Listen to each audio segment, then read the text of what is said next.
Dr. Hyun-woo Park stood on the metal deck of the research station and watched the morning sun rise over the ocean. The waves crashed against the platform legs far below, while seabirds called to each other in the distance. He loved this quiet time, before the day began when he could think about his work studying the sea creatures that lived in these deep waters. The research station sat 50 kilometers from the Korean coast and housed 12 scientists who studied marine life. Hyun-woo had been the lead researcher here for 3 years and knew every sound the station made, from the hum of the generators to the creak of metal in the wind. Today felt different, though, and he could not explain why. His daughter, Bo-ram, was visiting for the weekend. The 8-year-old girl loved coming to see where her father worked and always asked 100 questions about the fish and dolphins they studied. She was still sleeping in the small guest quarters, but would be awake soon and ready for breakfast. Hyun-woo checked his watch and decided to start the morning equipment checks. He walked to the main laboratory, where computers monitored water temperature and tracked the movements of tagged marine animals. Everything looked normal until he noticed something strange on the atmospheric scanner. The device showed unusual energy readings in the upper atmosphere. The patterns were unlike anything he had seen before and seemed to be moving in organized formations. He adjusted the settings and tried different frequencies, but the readings remained consistent. Something large was up there. He called his colleague Dr. Jae-min Lee, who specialized in communication systems and unusual signals. Jae-min arrived within minutes, still wearing his sleeping clothes and carrying a cup of coffee. "Look at these readings," Hyun-woo said, pointing at the screen. "The energy signatures are massive, and they appear to be artificial." Jae-min studied the data and frowned. "This cannot be weather-related, and no aircraft should be operating at that altitude. The patterns suggest some kind of controlled movement, both." Men stared at the screen as the energy signatures suddenly intensified. The readings spiked beyond the scanner's normal range, and alarms began to sound throughout the station. Other researchers rushed into the laboratory, wanting to know what was happening. "Everyone stay calm," Hyun-woo said, but his own voice was tense. "We are seeing some unusual atmospheric activity, but there is no immediate danger." Through the laboratory windows, they could see the sky beginning to change. What had been clear blue was now filled with strange lights that pulsed and moved in perfect formation. The lights were too bright to look at directly and seemed to bend the air around them. Bo-ram ran into the laboratory, rubbing sleep from her eyes. "Papa, what is happening? The whole station is shaking." Hyun-woo picked up his daughter and held her close. The station was indeed vibrating as if something enormous was passing overhead. The vibrations grew stronger and the lights in the sky became blindingly bright. Then something appeared above them. The object was huge and unlike any aircraft ever built on Earth. It had smooth, curved surfaces that seemed to shift and flow like liquid metal. No wings or engines were visible, yet it hung motionless in the air as if gravity had no effect on it. The surface reflected the sunlight in patterns that hurt to look at. "Contact the mainland immediately," Hyun-woo told Jae-min. "Report what we are seeing and request instructions." Jae-min tried the radio, but only static came through. All communication systems were dead, and even their satellite internet connection had failed. They were completely cut off from the outside world. The alien vessel hung above the research station for several minutes while the scientists watched in amazement and fear. Bo-ram pressed her face against the window despite her father's attempts to pull her away from the glass. "It is beautiful, Papa," she whispered. "Look how it changes colors." The ship was indeed changing colors from silver to deep blue to brilliant gold. The transformations seemed purposeful, as if the vessel was trying to communicate something. Then, without warning, a small section of the hull opened and something fell toward the research station. The object was pod-shaped and about the size of a small boat. It fell slowly, as if being carefully lowered rather than dropped. As it descended, the scientists could see that its surface was covered in the same flowing material as the larger ship. The pod landed gently on the station's main deck with barely a sound. Steam rose from its surface, and strange symbols glowed along its sides. The larger ship remained motionless for a few more seconds, then began to fade from view. Within moments, it had vanished completely, leaving only clear blue sky. "Did we just imagine that?" asked Dr. Da Yun Choi, the station's medical officer who had arrived just in time to see the ship disappear. The pod is real enough, Hyun-woo replied. Whatever just happened, it left us something. The scientists gathered around the laboratory windows to observe the pod. It was roughly 3 meters long and 2 meters wide with a smooth surface that seemed to pulse with internal light. No doors or openings were visible, but they could hear faint sounds coming from inside. Something is alive in there, Boram said, pressing her ear to the window. I can hear it moving. Before anyone could stop her, the little girl ran out of the laboratory toward the main deck. Hyun-woo chased after her, calling her name, but she was already approaching the pod by the time he reached the outside door. Boram, "Stay back!" he shouted. "We do not know what that thing contains." But his daughter was not listening. She walked slowly toward the pod with her hands extended as if approaching a frightened animal. The sounds from inside grew louder, and the pod's surface began to change. A section of the hull became transparent, revealing the creature inside. It was unlike any animal on Earth, with sleek dark skin and limbs that ended in sharp claws. Its head was elongated with large eyes that seemed to glow in the dim light inside the pod. When it saw Boram through the transparent wall, it stopped moving and stared at her. "Hello, little one," Boram said softly. "Are you scared? I am Boram, and I will not hurt you."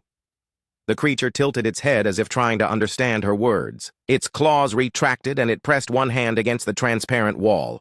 Boram placed her small hand against the outside of the pod, directly opposite the creature's palm.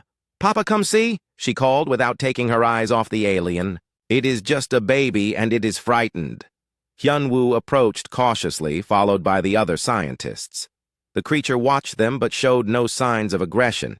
If anything, it seemed curious about these strange beings gathering around its pod. The transparent section grew larger until half the pod's surface was clear. The creature inside was indeed small, roughly the size of a young dolphin, but clearly built for land rather than water. Its skin had a metallic sheen and seemed to change color slightly as they watched. "The pod is some kind of life support system," Dr. Lee observed. "Look at the symbols along the base. They are changing as the creature moves." Engineer Tae-ho Nam joined them, carrying a portable scanner. "I am reading advanced technology unlike anything in our databases. The power source appears to be some form of controlled fusion, but it is contained in a space smaller than my hand." The creature had not taken its eyes off Boram and seemed to be trying to communicate with her through gestures. It pointed to itself, then to her, then made motions as if asking questions. "I think it wants to know who we are," Boram said. "Can we let it out, Papa? It looks sad in there." "Absolutely not," Dr. Choi said firmly. "We have no idea what diseases it might carry or whether it can survive in our atmosphere. This situation requires extreme caution." But even as she spoke, the pod was beginning to open. The transparent sections expanded and fresh air flowed inside. The creature took several deep breaths and seemed to relax. Whatever atmosphere it needed was clearly compatible with Earth's air. Captain Soo-jin Kim arrived at that moment with 2 security officers. She had been on the mainland when the incident occurred and reached the station as quickly as possible. Her helicopter sat on the landing pad with its rotors still spinning. "Report," she commanded, taking in the scene of scientists surrounding an alien pod. "First contact with an extraterrestrial species," Hyun-woo replied. "The creature appears to be juvenile and non-hostile, but we are proceeding with extreme caution." Captain Kim studied the alien through the pod's transparent wall. Her military training told her to secure the threat and establish a perimeter, but she could see that the creature showed no aggressive behavior toward the humans. "Has it attempted to communicate?" she asked. "Only with my daughter," Hyun-woo replied. "It seems particularly interested in her." As if responding to their conversation, the creature made soft sounds that were almost musical. It continued to watch Boram, and when she smiled at it, the alien's skin changed to a warmer golden color. "Contact headquarters and request a full xenobiology team," Captain Kim ordered one of her officers. "This situation is beyond our current protocols." But they would soon discover that their communication systems remained blocked. Whatever had delivered this creature to Earth had also isolated them from the outside world. They were on their own with humanity's first alien visitor, and every decision they made would determine not just their own fate but the future of both species. The creature in the pod continued to watch them with its large, intelligent eyes, and Boram continued to talk to it in her gentle voice. Neither the humans nor the alien could have imagined. 3 months had passed since the alien creature arrived at the research station, and everything had changed. The young being that Boram had named Keth now moved freely around the facility and had become part of their daily lives. What started as a moment of first contact had grown into something none of them expected. Dr. Yunwoo Park watched from his office window as Keith played with Boram on the station's main deck. The alien had grown considerably since emerging from its pod and now stood nearly as tall as the 8-year-old girl. Its movements were graceful and purposeful, showing an intelligence that became more obvious each day. The early weeks had been difficult. Captain Soo-Jin Kim insisted on security protocols while Dr. Da-Yoon Choi worried about contamination risks. But Keth showed no signs of disease and seemed to understand that certain areas of the station were off-limits. More importantly, the creature demonstrated a gentle nature that contradicted every assumption about alien predators. The communication progress is remarkable, Dr. Jae-min Lee said, entering Hyun-woo's office with a tablet full of data. Keth has learned over 200 human words and can form simple sentences. The linguistic development rate suggests an intelligence level equal to or exceeding human capabilities. Hyun-woo nodded but kept watching his daughter and her alien friend through the window. They were working together to build something from pieces of metal and plastic scattered around the deck. Keth's natural claws allowed it to shape materials with precision, while Boram provided creative direction for their project. "What concerns me is the technology," Engineer Tae-ho Nam said, joining their conversation. "The pod's systems are still active, and Keth sometimes interacts with them in ways we cannot understand. Yesterday, I observed it manipulating the control interface without touching anything. The technology responds to some form of telepathic command." This was true and troubling. Keth seemed to have abilities that went far beyond what the humans had initially observed. The creature could change its skin color at will, making it nearly invisible against different backgrounds. Its strength was impressive, and its reflexes were faster than any Earth animal. Yet it used these abilities only to help with tasks around the station or to entertain Boram with displays of color and movement. Dr. Choi appeared in the doorway, looking excited. "You need to see this," she said, leading them to the medical bay. "I have been analyzing Keth's biological samples and the results are extraordinary." She pulled up data on her computer showing cellular structures unlike anything in Earth's biological database. "The cellular regeneration rate is incredible. Minor injuries heal within hours, and the immune system adapts to new threats almost instantly. But here is the interesting part. The creature's biology shows signs of deliberate engineering." "What do you mean?" Hyun-woo asked, studying the complex genetic charts. "This is not natural evolution," Dr. Choi explained. "The genetic structure has been modified by advanced science. Keth's species has been deliberately enhanced for survival in multiple environments. They can breathe various atmospheric compositions, tolerate extreme temperatures, and their digestive systems can process almost any organic matter." The implications were staggering. Keth came from a civilization advanced enough to modify their own biology. Yet the creature seemed content to live among humans and showed no interest in asserting technological superiority.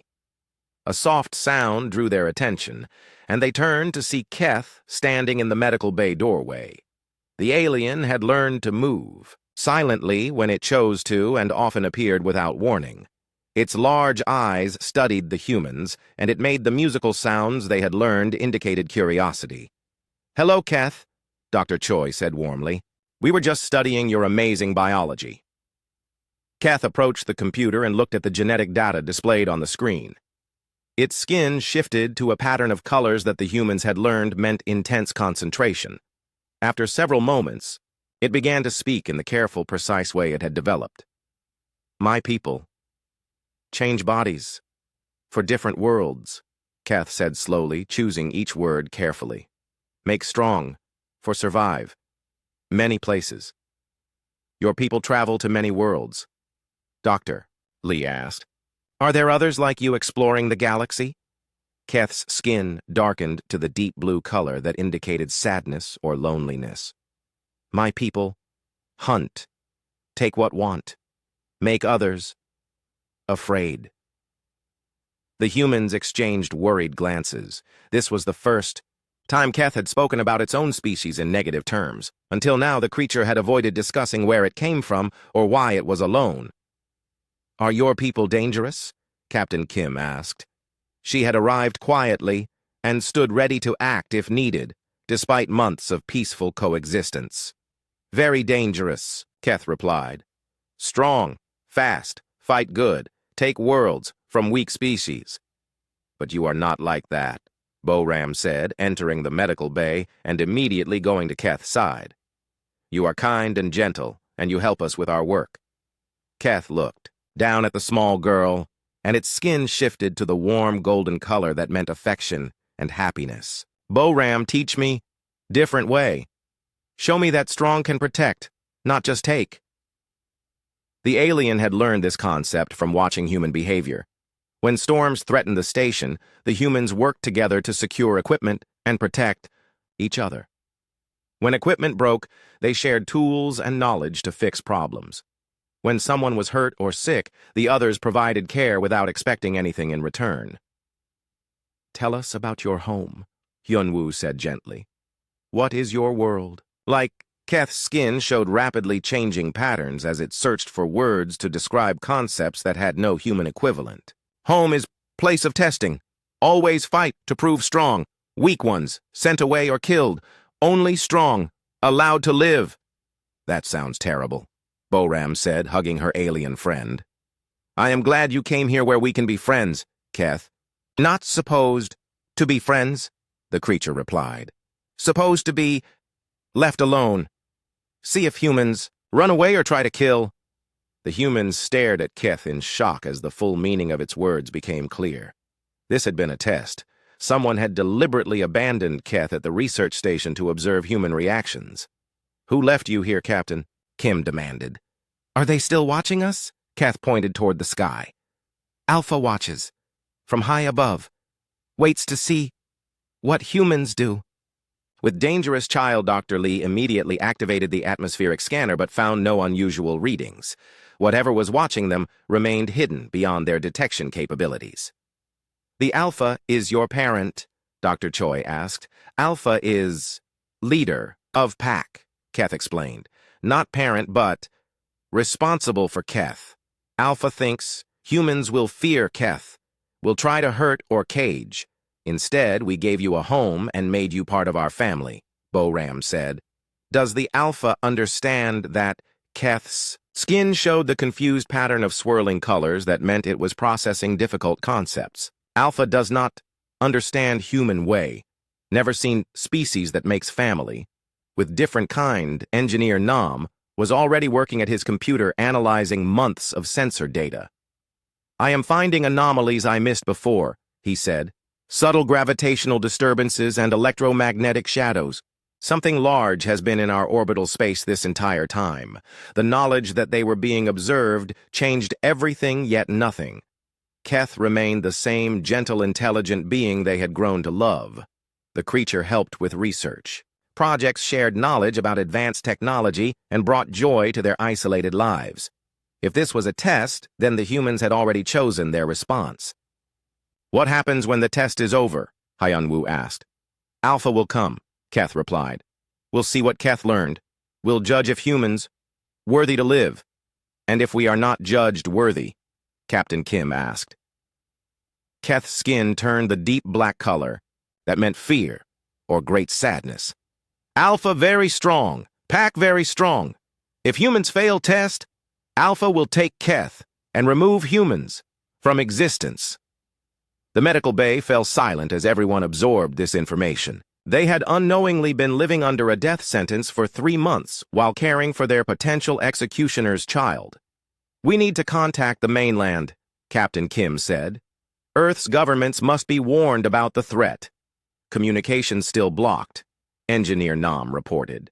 Whatever technology is maintaining surveillance also prevents us from sending messages beyond the station. Boram had been listening quietly, but now she looked up at Keth with determination. "I do not care about tests or judgments," she said. "Keth is my friend and part of our family. If the Alpha wants to hurt us for being kind, then the Alpha is wrong." Keth knelt down to Boram's level and gently touched her face with one clawed hand. "Boram brave," it said. "Braver than many warriors in Alpha's pack. We have been caring for you because it is the right thing to do," Dr. Choi said. "Not because we were being tested, but because you needed help and friendship. That is what Alpha does not understand," Keth replied. "Alpha thinks caring is weakness, thinks only strong survive and weak deserve to die. Then we will have to show the Alpha that caring makes us stronger, not weaker," Hyunwoo said. "When this leader comes, we will stand together and prove that cooperation and compassion are not signs of weakness." Keth's skin brightened to colors they had never seen before, patterns of gold and silver that seemed to glow with inner light. "Humans teach Keth new meaning of strong," it said. "Maybe Keth can teach Alpha." The morning sky above the research station shimmered like water, and then tore open, revealing something that defied human understanding. The Alpha descended through the rift in reality itself, riding currents of energy that bent light and twisted space around its massive form. Dr. Hyunwoo Park felt his knees weaken as he stared up at the creature that emerged from the cosmic wound. The Alpha was enormous, standing nearly 4 meters tall with the same flowing skin as Keith, but covered in patterns that seemed to move independently across its surface. Its eyes were ancient and cold, holding the wisdom and cruelty of countless worlds conquered and species destroyed. "Everyone stay calm," Captain Soo-Jin Kim ordered, but her voice betrayed her own fear. She positioned herself between the descending alien and the research team, though she knew her weapons would be useless against such a being. Keth stood frozen on the station deck as its pack leader approached. The young alien's skin had turned, completely white with terror, and it made soft whimpering sounds that cut through the humans' hearts. Boram immediately ran to her friend's side and wrapped her small arms around the trembling creature. "It will be okay," she whispered to Keth. "We are here with you." The Alpha landed on the deck with surprising gentleness for something so large. The metal beneath its feet glowed briefly from the energy surrounding its body, then returned to normal. When it spoke, its voice was like distant thunder rolling across the ocean. "I am the Alpha of the 17th Pack," it announced in perfect human language. "I have come to collect my offspring and to judge the worthiness of your species, Dr. Jae-min." Lee stepped forward despite his fear. "We welcome you to our research station," he said formally. "Your offspring has been safe and well cared for during its time with us." The Alpha's massive head turned toward Lee, and its eyes studied the human with the intensity of a predator evaluating prey. "You speak of care as if it has meaning," it said. "But I have observed your actions, and I do not understand what I have seen." "What do you mean?" Hyunwoo asked, finding his voice. "I left my offspring here expecting your species to react with appropriate fear," the Alpha explained. "I anticipated that you would either flee in terror attempt to kill the threat or capture it for study. Instead, you have done something that has no precedent in our observations of lesser species." Keth found courage in Boram's presence and spoke to its pack leader. "Alpha, the humans are not lesser," it said. "They are different but not weak." The Alpha's attention shifted to its offspring, and something flickered in those ancient eyes. "You have learned their language and adopted their mannerisms," it observed. "This contamination must be cleansed." "It is not contamination," Boram said, stepping protectively in front of Keth. "It is friendship and family and love." The Alpha looked down at the small human child who dared to challenge a being that could destroy worlds. For a moment, confusion replaced the cold calculation in its gaze. "Explain this concept you call love," it commanded. Dr. Da-Yun Choi moved closer to the group. "Love means caring for someone without expecting anything in return," she said. "It means protecting them even when it puts you in danger." "This is illogical," the Alpha stated.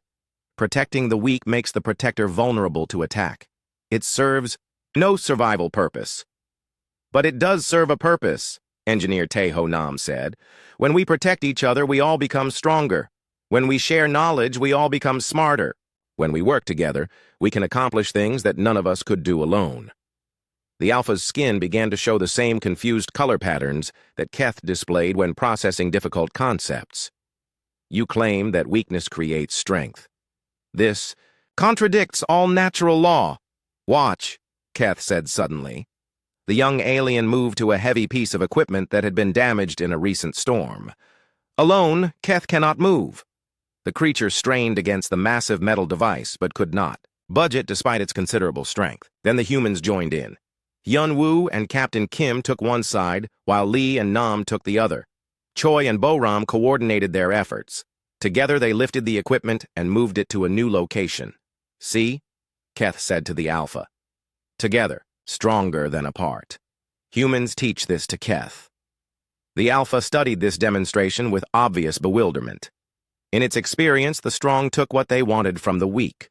The concept of voluntary cooperation between different beings was completely foreign. You gave aid without receiving anything in return, it said to the humans. What do you gain from this action? We gain the satisfaction of helping our friend, Boram replied simply. And we know that Keth would help us the same way if we needed. This reciprocal assistance without dominance, the Alpha mused. How do you determine who leads and who follows? We all lead and we all follow, depending on the situation, Dr. Choi explained. When medical knowledge is needed, I lead. When engineering problems arise, Nam leads. When communication is required, Lee leads. Leadership is not about power over others, but about using your skills to help the group succeed.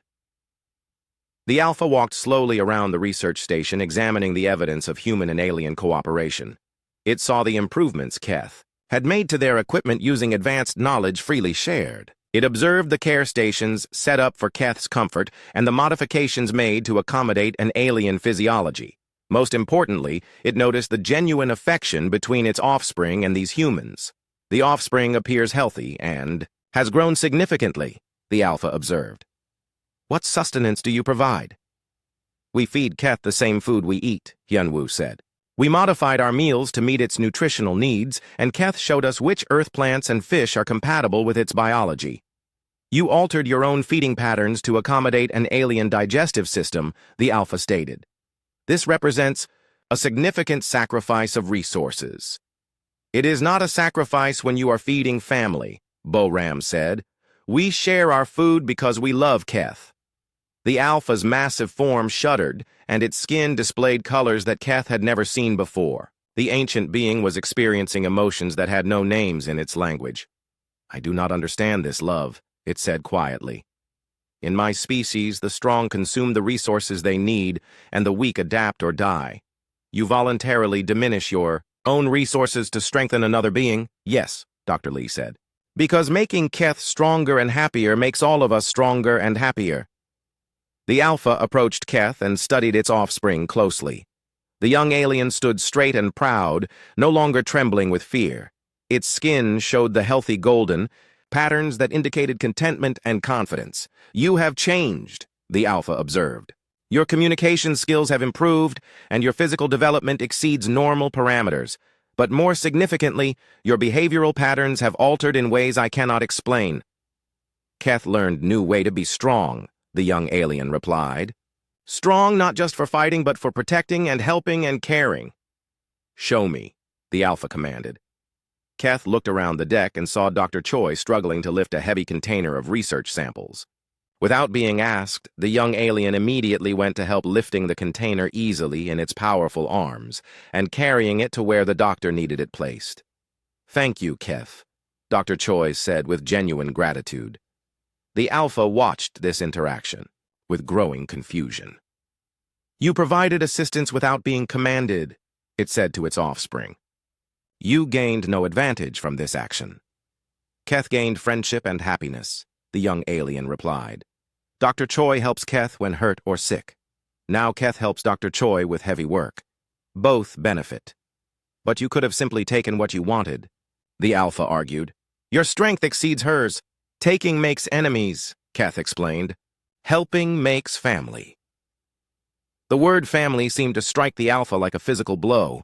Its massive form staggered and its skin cycled through colors that had no meaning in its species' visual language. Family is not possible between different species, it said, but its voice lacked conviction. Genetic compatibility determines pack membership. That is where you are wrong, Bo-Ram said, stepping forward again. Family is not about genes or species. Family is about choosing to love and protect each other. She took Keth's clawed hand in her small human one and looked up at the towering Alpha without fear. Keth is my family because I choose for it to be, and I am Keth's family because it chooses for me to be. That choice makes us stronger than any pack or army. The Alpha stared down at this tiny human child who spoke of concepts that challenged everything it had believed for thousands of years. Around them, the research team stood united, ready to defend their alien friend against its own pack leader if necessary. "You would fight me to protect my offspring?" the Alpha asked. "Yes," Captain Kim replied without hesitation. "Not because we want to fight, but because Keth is one of us now. Even though such a fight would mean your deaths, even then," Hyun-woo confirmed. "Because that is what family does." The Alpha's ancient mind struggled to process what it was witnessing. These humans were willing to die for a being that was not even their own species. They had shared resources, knowledge, and affection with a creature that could have easily killed them. They had turned a test of their fear into a demonstration of their love. For the first time in its long existence, the Alpha began to understand that there might be forms of strength it had never considered. The humans had not conquered Keth through force or dominated it through fear. The Alpha stood motionless on the research station deck for what felt like hours, but was probably only minutes. Its massive form cast shadows that seemed to move independently, while its skin cycled through color patterns that Keth had never seen before. The ancient predator was experiencing something that had no precedent in its species' history, doubt about the fundamental beliefs that had guided its existence. "I must consult with my pack," the Alpha finally announced. "What I have observed here challenges our understanding of natural law." Before anyone could respond, the sky above the station began to darken despite the morning sun. More rifts opened in the air, and additional figures descended toward the platform. These newcomers were smaller than the Alpha, but still imposing with the same flowing skin and predatory features that marked them as members of the same species. Dr. Hyun-woo Park counted 6 aliens landing on the station deck. Each one radiated the same dangerous energy as the Alpha, but their movements were more aggressive, and their skin patterns showed colors that Keth had taught them meant anger and hostility. "You summoned us, Alpha," the largest of the newcomers said. "Is the offspring ready for retrieval?"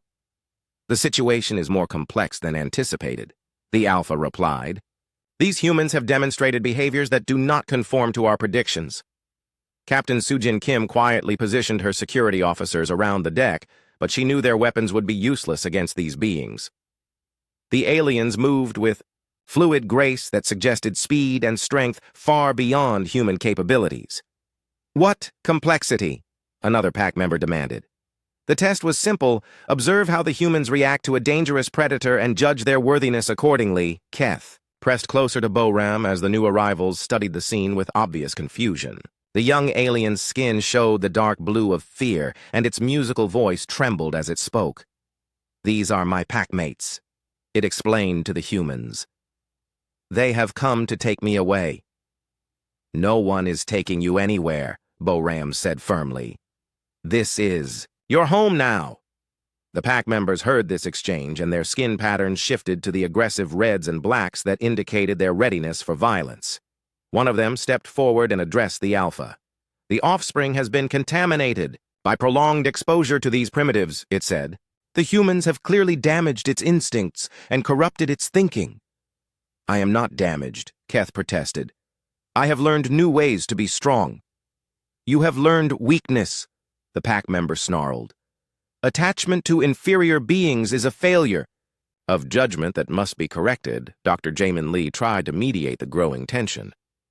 "Perhaps we can discuss this calmly," he suggested. "We have all learned much from our time with Keth, and we believe there is value in continuing our cooperation." "Cooperation with prey species is impossible," another pack member stated. You exist to serve our needs or to be eliminated. There is no third option. The Alpha raised one massive hand for silence, and the pack members immediately stopped speaking. Despite their obvious disagreement, they still respected their leader's authority. I have observed these humans for many months, the Alpha said. Their behaviors do not match our understanding of how lesser species should act. Then they are an aberration that must be corrected, the first pack member replied. We should collect the offspring, eliminate the witnesses, and report this world as unsuitable for future use. You want to kill us? Boram asked, with the directness that only children possess. Just because we were kind to your friend. The pack members looked down at the small human girl with expressions of bewilderment. They had never encountered a being that showed no fear when confronted by apex predators. Fear is the natural response to superior beings, one of them explained as if speaking to a slow child. Your lack of appropriate terror indicates a mental deficiency.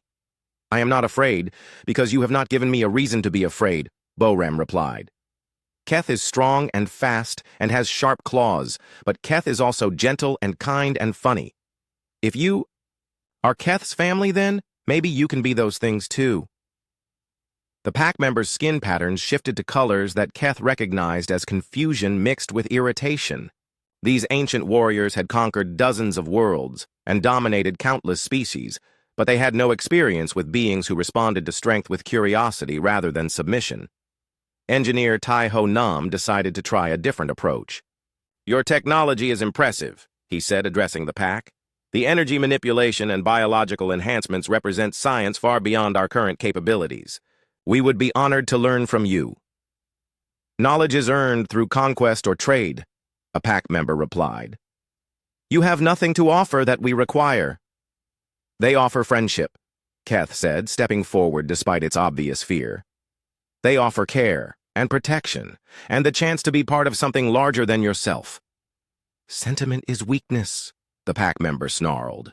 A true predator takes what it needs and discards what it does not. Then why do you travel in packs? Dr. Dayun Choi asked. If cooperation is weakness, why do you work together? This question seemed to catch the pack members off guard. They exchanged glances, and their skin patterns showed the confused swirls that indicated they were processing unexpected concepts. Pack bonds are based on strength and hierarchy, one of them finally explained. The strongest leads and the others follow. When weakness appears, it is eliminated to preserve pack integrity. But that means you do understand the value of working together, Hyun-woo observed. You just define the relationships differently than we do. We maintain order through dominance, the Alpha said. The strong rule and the weak obey. This system has served us for millennia. Has it really served you, though? Captain Kim asked. You travel the galaxy conquering worlds, but what do you build? What do you create? What legacy do you leave behind besides fear and destruction? The pack members bristled at this challenge to their entire way of life. Their movements became more aggressive, and several of them extended their claws as if preparing for battle. We build empire, one snarled. We create order from chaos. We leave behind a galaxy shaped by our will. You leave behind empty worlds and extinct species, Boram said sadly. That is not building, that is just breaking things. The simple truth of the child's words hung in the air like a physical presence. The pack members fell silent as they struggled to find arguments against her innocent observation. The offspring has been corrupted beyond redemption, the largest pack member finally declared. It must be reconditioned to remove these contaminated thought patterns. You will not hurt Keth, Dr. Choi said, stepping protectively toward the young alien. We will not allow it. Allow, the pack member repeated the word with amusement. You speak as if you have a choice in this matter. We always have a choice, Hyun-woo said, and we choose to protect our friend. The pack members moved to surround the humans, but stopped when the Alpha spoke. Wait, the ancient leader commanded. I want to understand something. The Alpha approached Boram and knelt down so that its massive head was level with hers. You would fight beings who could kill you without effort, it asked. You would die to protect my offspring. Yes, Bo-Ram replied without hesitation. Because that is what love means. And if I offered to spare your lives in exchange for surrendering the offspring, we would refuse, Captain Kim said. Keth is part of our family. We do not abandon family. The Alpha's skin showed patterns that none of them had seen before, swirling combinations of colors that seemed to glow with internal light. When it spoke again, its voice was softer than before. I have lived for over 2,000 years, it said. I have conquered 17 worlds and destroyed 6 species that refused to submit. I have never encountered beings willing to die for someone they could easily sacrifice.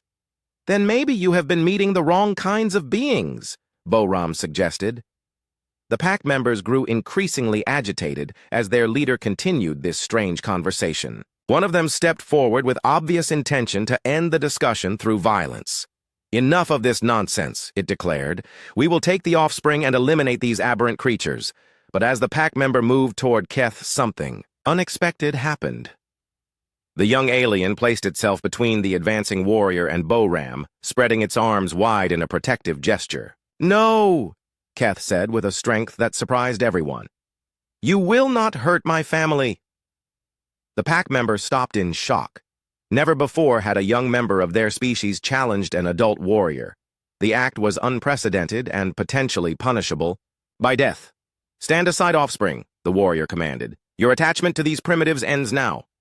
My attachment to these humans makes me stronger, not weaker, Keth replied. They taught me that true strength protects others instead of dominating them. The confrontation between pack members created a moment of perfect tension. Ancient traditions of dominance and submission clashed with new concepts of cooperation and love. The Alpha watched as its offspring chose to defend the humans who had cared for it, and something fundamental shifted in the predator's understanding of strength. When the pack member raised its claws to strike Keth down, both the Alpha and the humans moved simultaneously. But instead of the violence everyone expected, the Alpha's massive hand gently restrained its pack member, while the humans formed a protective circle around their alien friend. The moment stretched between heartbeats as two ways of understanding the universe collided above the research station. The Alpha held its pack member's raised claw, while the humans stood protectively around Keth, and the ancient predator felt something crack inside its chest, something that had been frozen for 2,000 years of conquest and domination. You defend creatures that could never protect you in return, the restrained pack member snarled at the Alpha. This is madness. Is it? The Alpha asked, releasing its grip and stepping back. Or is it evolution? The other pack members moved closer, with their skin patterns showing the dangerous reds and blacks of aggression, ready to support their companion against what they saw as their leader's temporary confusion. But the Alpha was no longer confused. It was seeing clearly for the first time in centuries. Look at my offspring, the Alpha commanded. Truly look. Keth stood tall and proud among the humans, no longer the frightened youth that had cowered when the pack arrived. The young alien's skin showed the golden patterns of confidence and strength, but also new colors that had never existed in their species before, warm, glowing hues that spoke of contentment and belonging. I see contamination, one pack member stated. The offspring has been weakened by exposure to inferior emotions. I see growth, the Alpha replied. I see an evolution of what strength can mean. Dr. Hyun-Woo Park stepped forward, despite the obvious danger. Your offspring has learned that true power comes from lifting others up, not tearing them down, he said. Keth has become stronger by learning to care for others. Impossible, another pack member declared. Caring for the weak makes one vulnerable to attack. Does it? Captain Soo-Jin Kim asked. Watch us. The humans moved with practiced coordination that came from months of working together. When Dr. Da-Yun Choi stumbled under the weight of equipment, both Engineer Tai-Ho Nam and Dr. Jae-min Lee immediately supported her. When Captain Kim needed to monitor multiple threats, the scientists positioned themselves to cover her blind spots. When Bo-Ram needed protection, they all moved to shield her without being asked. You see weakness, Hyun-Woo continued. We see a strength multiplied by cooperation. The Alpha's massive head turned slowly as it observed this demonstration. Each human was individually vulnerable, but together they created something greater than the sum of their parts. More importantly, They did this instinctively without commands or hierarchy driving their actions. "Your species has discovered something we never considered," the Alpha said quietly. "Voluntary cooperation without dominance." "It is not cooperation," the largest pack member argued. "It is confusion brought on by proximity to defective thinking." But even as the warrior spoke, its own actions contradicted the words. When another pack member began to fall behind, the first instinctively slowed its pace to allow the group to stay together. When one showed signs of fatigue, the others unconsciously formed a protective formation around it. They had their own version of cooperation, they simply refused to acknowledge it as such. Keth saw what the humans had taught it to recognize and spoke with growing confidence. "We already work together," it said to its packmates.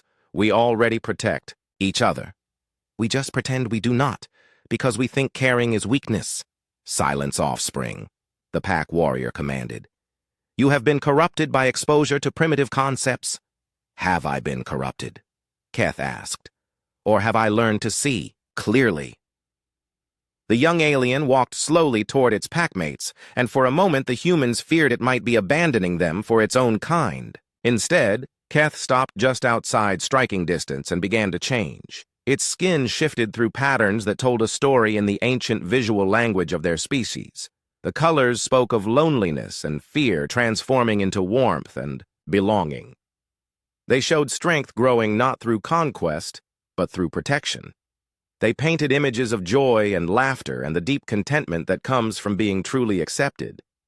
The pack members stared in fascination as Keth displayed emotions and concepts that had no names in their traditional language. The young alien was creating new forms of communication to express experiences that its species had never allowed themselves to feel. "This is what the humans gave me," Keth said as its skin continued to shift through beautiful patterns. "Not weakness, but new ways to be strong." "It is beautiful," one pack member whispered before catching itself and returning to aggressive postures. But the Alpha had heard the momentary slip and recognized what it meant. Deep beneath their conditioning and traditions, the pack members were capable of appreciating beauty and gentleness. They had simply been taught to suppress these responses as signs of weakness. "What if we have been wrong?" the Alpha said, causing shocked silence among its followers. "What if our understanding of strength has been incomplete?" "Alpha, you speak of abandoning everything our species has achieved," the largest pack member protested. 2,000 years of successful expansion and conquest, and what have we achieved?" the Alpha asked. "Empty worlds and extinct species," as the human child observed. "We have spread fear across the galaxy, but we have created nothing of lasting value." "We have created order," another pack member insisted. "We have imposed our will upon chaos." "Have we?" Dr. Lee asked, joining the conversation. "Or have we simply replaced one form of chaos with another?" The aliens turned their attention to the human scientist who continued, despite his obvious nervousness. "True order comes from cooperation and mutual benefit," he explained. "What you call order is just organized oppression, which always leads to rebellion and destruction." "These humans speak truth," Keth added. "When beings work together by choice, they create things that last. When they are forced to submit, they plot revolution and revenge." The Alpha walked slowly around the research station, examining the evidence of human achievement. The technology was primitive compared to their own, but it showed something their species had forgotten how to do. It showed creation, born from collaboration rather than conquest. "They build rather than just take," the Alpha observed. "They create new knowledge instead of hoarding existing power." "They welcomed me without knowing if I was dangerous," Keth said. "They shared their food and shelter and friendship without asking for anything in return. And in doing so, they gained something more valuable than any conquest," the Alpha continued. "They gained genuine loyalty and affection." The pack members were growing increasingly agitated as their fundamental beliefs came under assault. One of them stepped forward with claws extended. "Enough of this philosophical nonsense," it declared. "We are predators, not philosophers. We take what we want and destroy what opposes us. That is our nature." "Is it our nature?" the Alpha asked. "Or is it simply what we have chosen to become?" The confrontation reached its breaking point when Boram walked directly up to the aggressive pack member and looked up at its towering form without fear. "You do not have to be what you have always been," she said in her clear child's voice. "People can change and grow and become better than they were before." The pack member stared down at this tiny human, who showed no terror in the face of a being that could kill her with a casual swipe of its claws. Something in its ancient predator, heart stirred at her words. "You would trust us?" it asked. "Even knowing what we are capable of, I trust that you can choose to be better," Boram replied, just like Keth chose to be gentle instead of fierce. The pack member's skin began to show the confused, swirling patterns that indicated deep internal conflict. Around it, the other warriors were experiencing similar struggles as concepts they had never considered forced their way into consciousness that had been shaped by millennia of predatory behavior. "Change is evolution," Keth said to its packmates. "Standing still is death." The Alpha raised its massive head and looked toward the sky where other ships waited invisible in the void. The decision it made in the next few moments would determine not just the fate of this small group, but the future of both species and perhaps the entire galaxy. "I have seen something here that challenges everything I thought I knew about strength and survival," the Alpha announced. "These humans have shown us that there are forms of power we never imagined." "Alpha, you cannot be serious," the largest pack member protested. "You would abandon our ways for the fantasies of primitives." "I would abandon failure for the possibility of success," the Alpha replied. "For too long we have measured success by how much we could destroy. Now I see beings who measure success by how much they can build and protect and nurture." The ancient predator knelt down beside Boram and gently touched her face with one massive claw. "You have taught an old warrior that strength can serve love instead of only serving itself," it said. "That is a lesson worth more than 1,000 conquered worlds." When the Alpha rose, it addressed its pack with authority that brooked no argument. "We will not be taking the Offspring," it declared. "We will be learning from what it has discovered. And if the greater pack demands an explanation," one warrior asked, "then we will show them what we have learned," the Alpha replied. "We will demonstrate that evolution requires the courage to change." Not all the pack members accepted this decision immediately. Some argued for adherence to tradition, while others worried about the reaction of their species when news of this transformation reached the home worlds. But as they spent more time observing the humans and interacting with Keth,